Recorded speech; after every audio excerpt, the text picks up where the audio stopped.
True or false? Choosing to be child-free is choosing to take a health risk.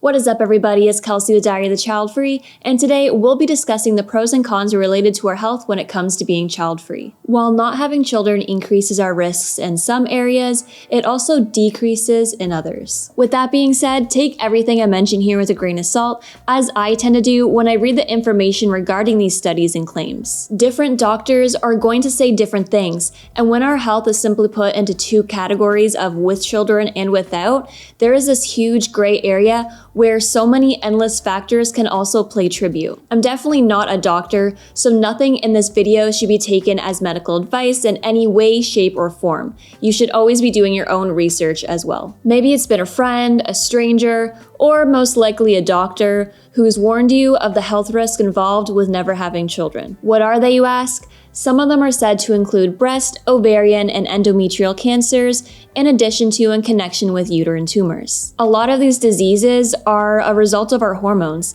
something in which not a lot of us completely understand or know a whole lot about. Because, well, we were never really taught much about them in the first place and just how much they impact our well-being. For example, breast cancer slightly decreases with women who have children as a result of things such as pregnancy and lactation from breastfeeding interfering with the body's ovulation cycle. And the risk of endometrial cancer also slightly decreases because the uterine lining in pregnancy is exposed to both estrogen and progesterone. But the process is also very similar to those who use birth control, but we'll be touching on that shortly. What I rarely ever see mentioned, though, are the things that we are at less risk of because of not having children. The pregnancy and birth alone can stir up a lot of trouble as they don't all go smoothly. Pregnant women are at risk of experiencing preeclampsia, I hope I pronounced that right. It's a type of high blood pressure, as well as gestational diabetes. And because of these conditions during the pregnancy,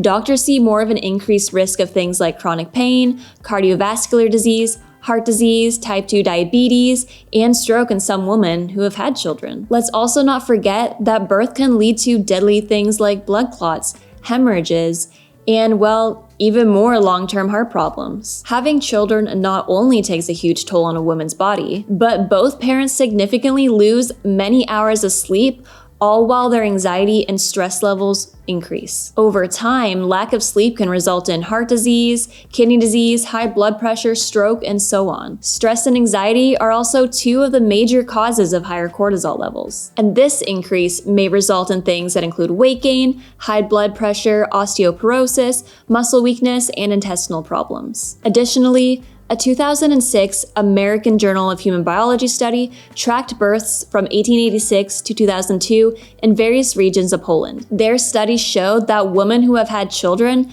lost an average of 95 weeks of their life per child. While there may be some truth to these statements, it's not for certain, as nothing is ever a guarantee. And I doubt a lot of these claims are factoring in the women who are on birth control, are sterilized, or have had hysterectomies. Because we all know, or should at least, that pregnancy isn't the only method available to limit the amount of ovulation cycles a woman experiences. So someone who is child-free and has either been on birth control or sterilized in some form may see the same decreased risks in these hormonal-related diseases. And while child-free individuals may be less prone to sleep deprivation, stress, and anxiety, it also doesn't mean we will never experience it in high levels either, as that may be something that anyone can experience from, let's say, outside sources like their careers. Genetics are another factor as well, as some people are simply going to be more genetically prone to inheriting certain diseases. Our lifestyles also play a huge role in our health in general, from the air we breathe,